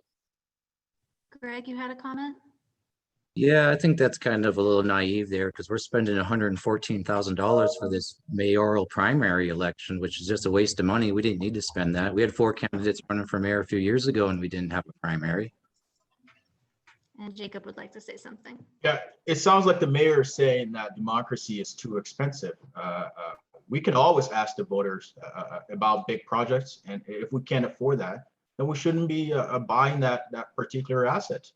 So again, if our city leaders have been transparent, we wouldn't be in the position we're in. We have a homeless crisis. We have a housing crisis. We have failing infrastructures. These are all things that are happening in our community. I've talked to the people. I've talked to hundreds of people, and these are their concerns. Thank you. The next question is for you, Jacob. It comes from Nick Davis. As one of the many dozens of Missoulians who have been blocked by you on social media, I question your commitment to transparency and accountability. How will you deal with legitimate critical input from coworkers and the public? Right. So I'm going to quote the mayor here. In the past, the mayor has stated that, look, we're not going to allow people to campaign for other candidates on his platform. I'm not in the business of allowing people to campaign for the mayor on my platform. And that's just been the case. But often some of these commenters are commenting divisive and misleading narrative and borderline bullying other people on our supporters on our social media. What do we teach the younger generation if we allow others to bully other people on social media? I don't tolerate that. I would never tolerate that. As mayor of the city, we would not tolerate such behavior. So it starts with my campaign. In the past, you may have been able to go on other candidates' platform and bully other people, but that stops with my campaign. Now I'm open to open dialogue where if you have questions, people are asking questions all the time. I actually reach out to some of these people to set up a meeting, and they don't want to. Some of them are saying, well, no, answer our question online. It's like, if you really want your questions answered, I'm all yours. Now I've spent hours on the phone with people in the past. But again, I'm not going to tolerate bullying. I'm not going to tolerate divisive and misleading narrative. Do any of the other candidates have a comment? Yes, John? I'm sorry, I just thought I heard Mr. Elder suggest that I had bullied someone online, and I don't spend any time online, so I don't. No. Sorry, Mayor Engen. I'm talking about the folks that are coming on there commenting and bullying other people. Those are the folks that we delete off our platform because we don't tolerate those behaviors. But I think what I was saying is this: in the past, you've mentioned that you're not going to allow other people to campaign for other candidates on your platform.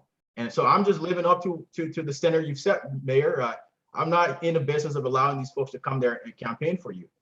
They could go do that on your page, which again, it will be, having social media thrown up during election season. I just think that's just such disservice to our community. We should always have a platform where our constituents can meet you and ask you the tough questions. The next question is from Devin Felicia for all candidates. How will you address the growing concern of climate change resilience in Missoula? And Jacob, why don't you go ahead and answer that one first too? Well, I support everything climate change. My unborn son, Jackson, he's due this December. And he's going to be here long after I leave and after we all leave this earth. So I support, again, a clean climate. I support measures that are gonna address climate change and climate crisis. I'm willing to work with the groups that are doing the work. I'm willing to hear them out, and I'm willing to see the metrics that they have come up with and that they've considered the unintended consequences. And there has to be some accountability, and I'll work with them. I'm open to it. We all want a clean climate. We all want fresh air. The smoke in the air and all these things are hazardous to our health. And so I want my child, Jackson, to be able to live in a world that he is safe and can breathe fresh air like anyone else can. So I support climate change initiatives. John? So I started climate work when mayors weren't talking about global warming or climate change because it was a political third rail. And over the course of my tenure, we've created a climate action plan that followed a climate inventory, understanding what the city's greenhouse gas footprint, our carbon footprint was. We hired an individual and now have created an office around sustainability to execute that climate action plan. We also work collaboratively again with organizations in the community around the state and around the nation in climate resilience. Our dedication through our utilities in particular, I think, is an interesting place to see our words put into action. Our wastewater treatment facility today is really just a giant recycling facility, and I'm out of time. Thank you for your answer. Shawn? I believe that there's probably a small amount of work that a mayor can do on climate change, but I support it strongly. I have a grandson that I want him to be able to breathe when as he grows up. It's a worldwide problem, as much as the United States can do. We have to look to the other countries like China and stuff that are producing massive amounts of pollution. I commend the city of Missoula on their transferring to the electric buses. I'd like to continue that process and put as few emissions into the air as possible. Thank you. Greg? When it comes to climate change and the environment, Missoula talks a big game, but they don't really walk the walk. How many people are still using plastic bags at the grocery store? That's a personal choice, but I think over half the people are not even bringing their own bag to the grocery store. I mean, how about glass recycling? This is an issue that we've been talking about for years. We give millions of dollars every year to developers. Why don't we work with the county or maybe even neighboring counties to invest in a glass recycling plant here in Missoula or in Western Montana somewhere to take care of this? Another thing is the city dump. I'm getting tired of hearing how the garbage is blown out onto the interstate. Why don't we work on that? So there's a lot of things that we can do right here in our own community. And I think we need to start thinking globally, but act locally. Thank you. Anything more to add? Our next question is from Erica Grant for all the candidates. According to SAMHSA National Guidelines for Behavioral Health Crisis Care, an effective crisis response model should include the following: 1, 24/7 crisis call center, 2, crisis mobile team response, and 3, crisis receiving and stabilization facilities. Do you agree that we should start moving in this direction? John, we'll start with you. I absolutely agree, and 2 out of 3 ain't bad. So that crisis line does exist, and we're very proud of the collaborative work we've done with Partnership Health Center through the Missoula Fire Department for our mobile response team, which is an alternative response to folks experiencing mental or behavioral health crises. That team is now rolling 7 days a week. We don't have a 24/7 response, but hope to get there eventually. And what that's doing is relieving police officers in many cases from those calls for service where it's really not a criminal issue. It's not a public safety issue as much as it's an issue for that individual. Having said that, however, we are training our officers in crisis intervention as well to ensure in those cases where an officer is responding, he or she is trained for that response. Thank you. Shawn, crisis response? Sorry, can you repeat the question?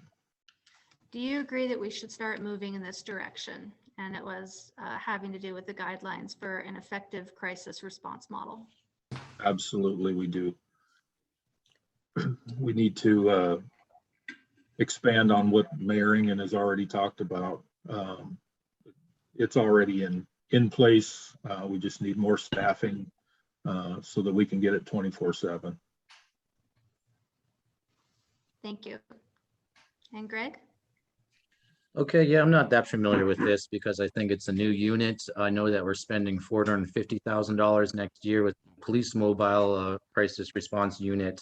So I think we're moving in the right direction. Again, I'm always happy about giving the police the money they want. They got a tough job. Thank you. Jacob? Yeah, I support the hybrid system of where we have health professionals riding along with our police officers, because not all of those calls are are criminal in nature. Some of those calls are just people having a mental breakdown. But one of the things that I see in Missoula is that multiple organizations are not communicating uniformly. And so you have a breakdown in communication in these areas. So we want to get, I want to implement a sort of a database that allows people from several organizations to comprehend each case, but also working closely with our police department, those mental health professionals to carry out their duties. So I support the hybrid system, and I think we should do more with that. But we also have to, again, spend wisely, because currently, talking to people, we're spending some of the funds that we're spending on that initiative. It's really nonsensical. Thank you. Any further comment? Okay, the next question from Sarah Johnson is for all candidates. Specifically, how do you propose to balance a budget when you want to reduce revenues such as taxes and increase the budget for police? What programs would you cut? And Shawn, it's your turn to start. One question. Very important question. We need to stop the frivolous spending and buying up properties that we don't need at this moment, and transfer that money to the police department and other projects that are more frontline.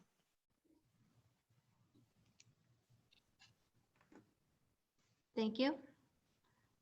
Greg? Okay, well, right now I think we're given about $1.5 million to the police next year. So it's not like they're getting a huge amount of money anyways. I've already mentioned that we got about $5 million in other expenses. We have lots of miscellaneous expenses in the budget.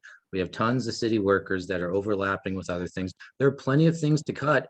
And I'm not talking about reducing taxes just next year, but once we get spending under control and we get this budget back in the black, we can start talking about that. Okay, Jacob. So again, we just have a spending problem. We have to rein in spending. So again, you shouldn't spend more than what you have coming in. That's just a business model. You will be in the hole. You will lose your business. So we've seen that the city has this sort of lavish spending problem, and that just isn't how you're supposed to spend taxpayers' money. So we keep spending growth with the rate of economic growth. So depending on our revenue is how much we will spend.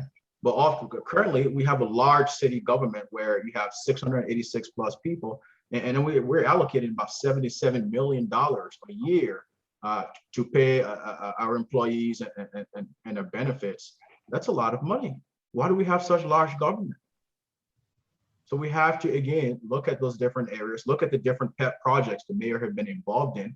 Now we're gonna acquire a federal building that has been built since 1930 with all sorts of problems, and so we're going to fix it up and try to move in there. We got to stop these sort of nonsensical spending. John, what programs would you look at cutting?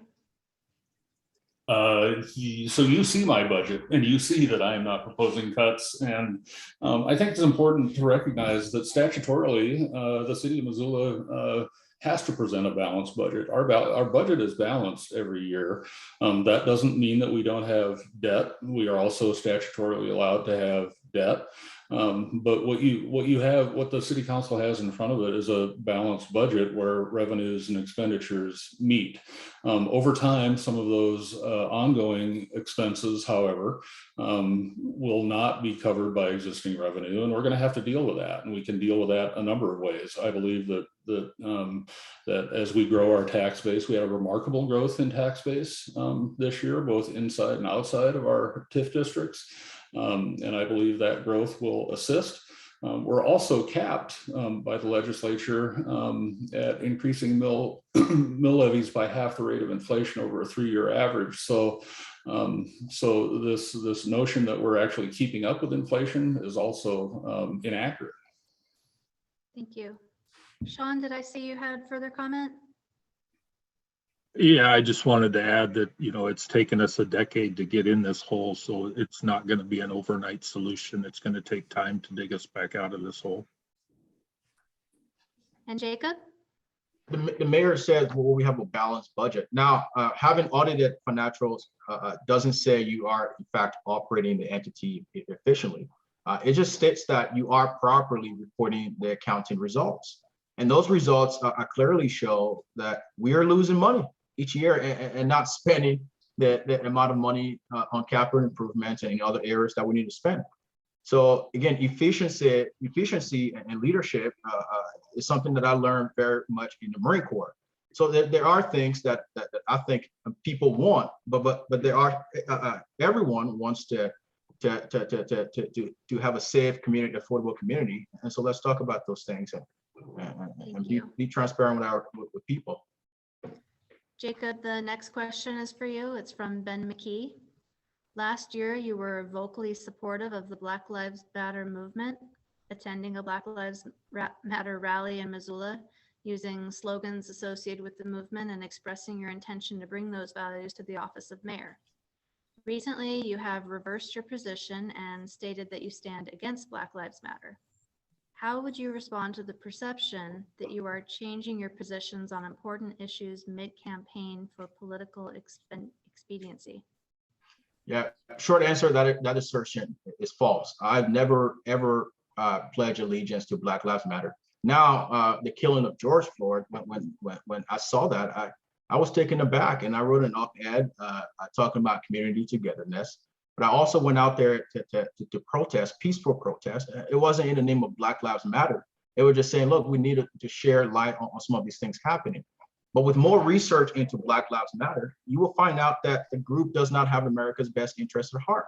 They don't have the Black people best interest at heart. They're burning down their communities. They're killing people in the name of Black Lives Matter. It's such a divisive group that takes us 50 years back in time. So again, being Black doesn't mean by default that I should support all these Black movements. I think that's just a unrealistic expectation to have of me. I'm my own person, and I'm going to tell you, as I told you on Facebook, I'm going to share what I believe to give you an opportunity to make an informed decision when you're voting. So I don't support Black Lives Matter. The next question comes from Aaron Curtis for all the candidates. How do you retain the character and soul of Missoula while also accepting the reality that so many out-of-state folks are moving here? And Greg, you can start our answers with that. Okay, I think what we need to do is we need to start building more houses so that our longtime residents aren't kicked out of here. Because right now I'm talking to a lot of people at a lot of different businesses. A lot of businesses are losing quality long-term employees because they have rental insecurity, where maybe their landlord sells the place out from under them. They can't find another place to live because we got less than 1%, 0.5% vacancy rate. And our bedroom communities of Florence, Alberton, Clinton, Lowell, these are all filled up too. Unless we start building our way out of this, we're going to have the soul of Missoula move out to other places because they just can't live here anymore. And it comes down to identifying places we can build affordable housing, or any housing. We just need to start building more and more housing for all types, because you got all income levels moving in here, buying up everything there is, forcing out longtime residents, and it's sad. Thank you. Jacob?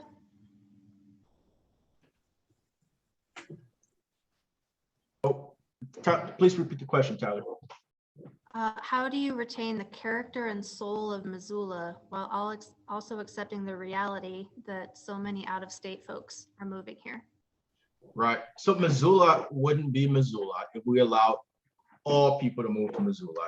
When I moved to this community over 10 years ago, I moved into a small, vibrant community with folks that have homesteaded here for generations. And that's what's unique about this community. We're surrounded 360 with mountains, recreation activities, but folks here are nice. You smile at people. Now, I lived in New York City for 1 year, and I walked down the road and try to smile at folks, and they looked at me like I was crazy. But in Missoula, you see people, you acknowledge them and smile. So we want to keep the integrity of our community. And again, we have to be proactive about these things. If we don't take immediate action and demand measurable results, we risk losing the very fabric of our community. And Missoulians who essentially will have to seek refuge in more affordable communities. So we want to keep our community members in our communities. They come first over outsiders coming to our community. John? It's an interesting question, one I get fairly regularly, and having lived here all my life, what I've recognized is that the city of Missoula, by virtue of its residents, both those who have lived here for a long time and those who are new, value the place, they value the people, and they value the funkiness of the culture. Because this community is so engaged, I don't see the soul of Missoula disappearing anytime soon. I think the other thing to keep in mind is that we grow 1 to 2% a year, and we've been growing at 1 to 2% a year for a very long time now. And while it feels a little bit different post-pandemic and in light of housing crisis, we're not looking at the community being overrun by out of staters. We all come from someplace. We all have something to offer. Thank you. Shawn, how would you answer that question? Well, I agree with all three of the candidates. One, if we run them out of housing, they're going to move out of here. So, the people that can't afford to live here, that part of Missoula will leave. So, as Greg said, we need to build more houses, make it affordable so that our Missoulians can stay Missoulians, to keep the fabric of our society here. Our next question is from Joseph Suchnik, and it's for all the candidates. He says, I am a business owner in town and own an addictions clinic. Since I moved here, I can't seem to get into those closed door meetings, and every RFP either doesn't seem to be posted, or if awarded, the scoring isn't made public. How will you help me and other small businesses be more competitive in our market? John, could you answer that? Yeah, and I'm sorry, I didn't hear what the business was, Tyler. An addictions clinic. An addiction clinic? Okay. Yeah, so I think we are pretty remarkably transparent about our requests for proposals. They're posted on website. We have legal advertisements, but if the person has some specifics, I'd be more than happy to have a conversation about those. But we try to keep the door open to lots of folks who want to vend with the city, and we're always looking for the best value we can find for that taxpayer dollar. John? Yeah, I agree with John. We need to work with all of the citizens in Missoula so that we can get equitable help. My door would always be open and very transparent. Thank you. Greg? Yeah, I don't know a whole lot about this issue, but I know that addiction services are one of the main things we need right now when it comes to the homeless crisis. So I find it surprising that you're getting stonewalled here and it's hard for you to get going. It should be easy. They should be knocking down your door trying to get you to help. Thank you for your answer. Jacob?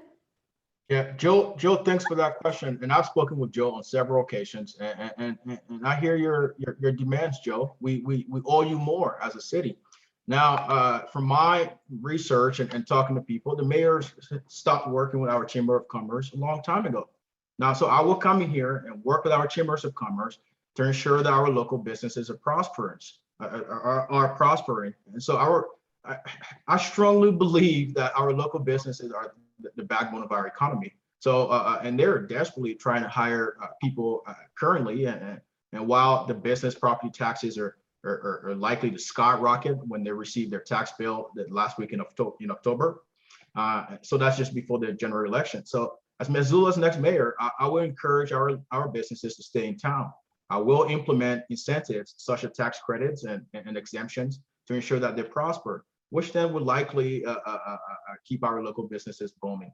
So I support you, have your back, and I will work with our Chamber of Commerce to ensure that you are prospering. Thank you.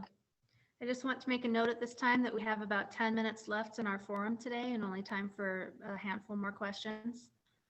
So please try to stay as on topic as possible and be as specific as possible. Our next question is for Jacob. It's from Jennifer Ewan. You state you are allowing for an open door regarding communication, yet you are known for systematically blocking and removing people from your social media platforms who simply ask questions. So how are we to trust that you wouldn't systematically block people from reaching you, which is the only thing we've seen to date, which directly contradicts what you said? Yeah, I want to point out, Tyler, that question has already been addressed. That question has been asked. But again, I will say this: we are not blocking people or deleting people. It's in a sense where, look, we're running a campaign. We're a no name candidate. We're trying to get our name out there. And there's these commenters that are spewing misleading comments and divisive comments. We're not going to tolerate that. If you want to campaign for John Engen and mayor, go campaign for the mayor on his platform. On our platform, look, we're trying to get our message out, and that's just it. But you can, again, I pride myself in transparency. As your mayor, I'll be transparent with you. We're not going to be running a campaign. It's none of that. We're talking about the issues. So I think the noise of the select few that are saying we're blocking people, they don't represent our community at large. And those folks have now, really threatened our democracy here with such misleading smear narratives. And that's just what we've seen happen in our community for years. Anyone that dared to run against the mayor gets smeared, and we're not going to tolerate that. Thank you. Any other comments on that? Okay. The next question is for Kate Budgie for all the candidates. Do you believe our current criminal justice system disproportionately impacts certain communities? If so, how? What remedies would you put in place to make the criminal justice system more just? Jacob, could you start?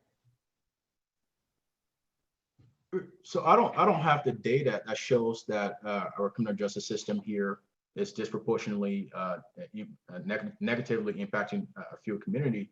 But one of the things that I can put my finger on is our LGBTQ plus community. Now, as a Black man in a primarily white city, I understand discrimination more than most. And we have an ordinance on books that protect our citizens from discrimination. And so I will always enforce those ordinances. In the event that your rights get taken advantage of, I will seek remedy to ensure that we don't tolerate such behaviors. I'm all about inclusivity. So again, that's why my platform is nonpartisan, because I'm running my platform is about unity and togetherness. And so you can always expect me to have your best interests at heart and protect your fundamental rights when you need it. Thank you. John? So I think the United States writ large is finally recognizing and trying to reconcile a system that hasn't worked very well for a long time and has been particularly punitive to folks who are of color or poor. And some of our local data that's provided through our Criminal Justice Coordinating Committee, which is really charged with executing a plan passed by both the city and the county to reform the local justice system, particularly around incarceration. Suggests the same is true here. We have more people of color and we have more poor folks in jail than white folks.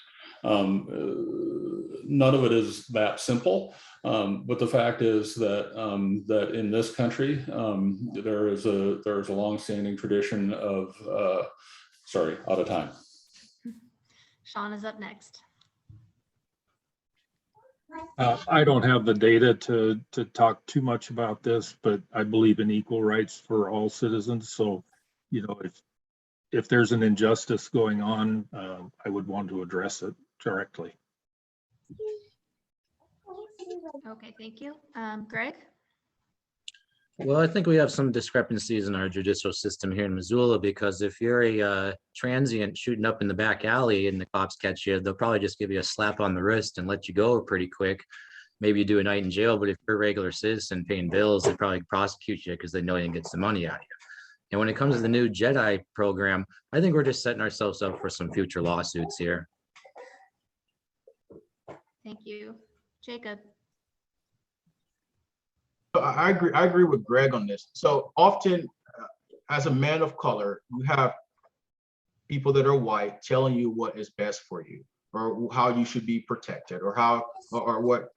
I don't need anyone to speak for me. And now I'm probably speaking for a lot of other people of color. I live this life. This is my life. And I don't need you to get out there and say, well, we're going to come up with all these initiatives to protect you because you need protection. I've never needed protection from our city government, and I'm not going to need it tomorrow.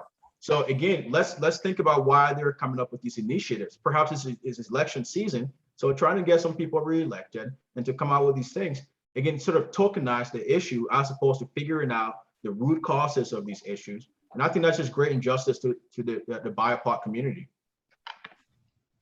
Thank you for those comments. We are running out of time. Rather than take any more questions, we thought we'd offer this opportunity for you to offer a short closing statement, 30 seconds or so.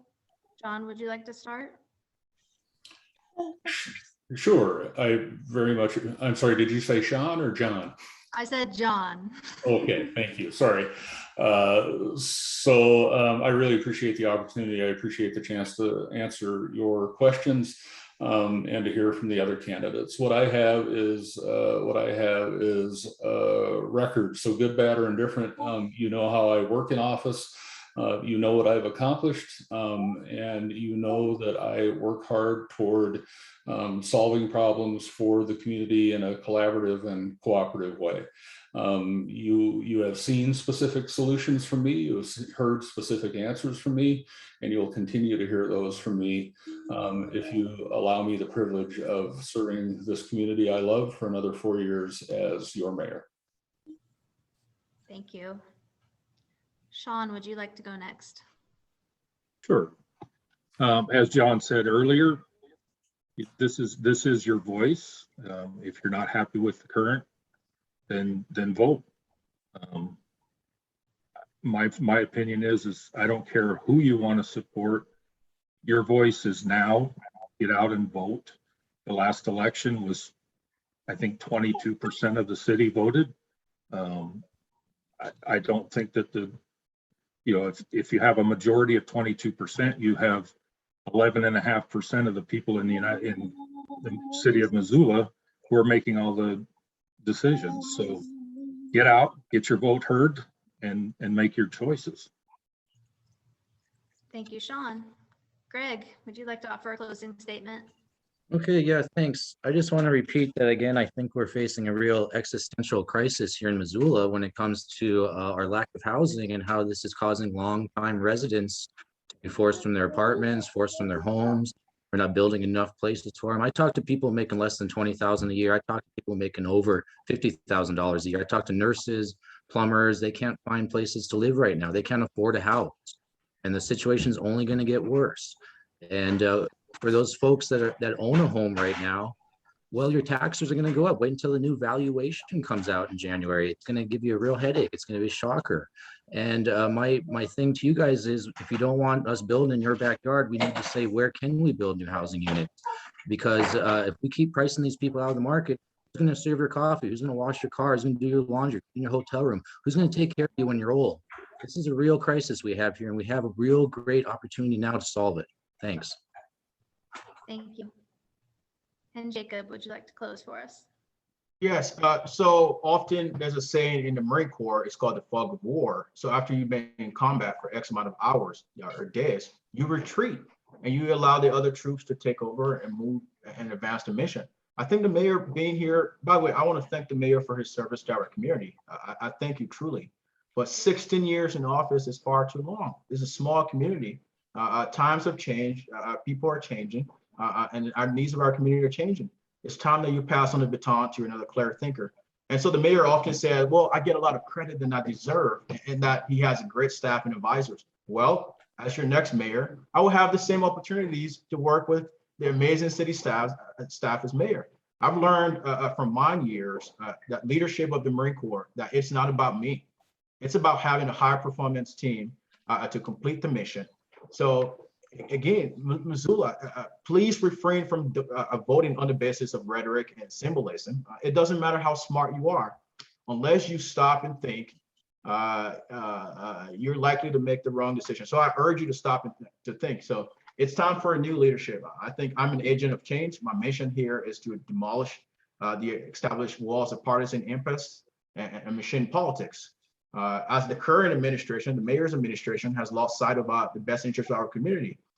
We've left behind our working class Missoulians. Left behind our retirees. We've left behind our young professionals, single families. It's time that we cater to their needs. So what you see in the mayor's administration is what has been done, and we're here. So my leadership is something that hasn't been done, and is a fresh start for us to move our city into a new direction. So I urge you to get out to vote. The mayor won in 2017 by 12,700 votes. Now we can beat that. Register and vote. Register and vote. Let your voices be heard. Thank you. I appreciate your participation and the participation of every candidate and everyone else who came to this forum today. Thank you very much for your time. All right, one more thing. Thank you, Tyler, for your work today. You had a tough job. On your last comment, primary ballots will be mailed out to registered Missoula voters on August 25th, I believe. To our candidates, thank you so much. And Greg, say what you will about Zoom, but without it, we wouldn't have met your little campaign manager there. Thank you to Blackfoot Communication, the University of Montana, and for Security Bank for your executive sponsorship. And most importantly, thank you to our audience for spending this beautiful, sunny, cool summer day with us. And please join us on Tuesday, September 7th, I believe, for our next forum, which may or may not be in person, for a panel of local educators who will discuss the evolving impacts of COVID on K-12 classes as we begin the new school year. Our website and Facebook will have more information about it later this week. Thanks to all, and goodbye.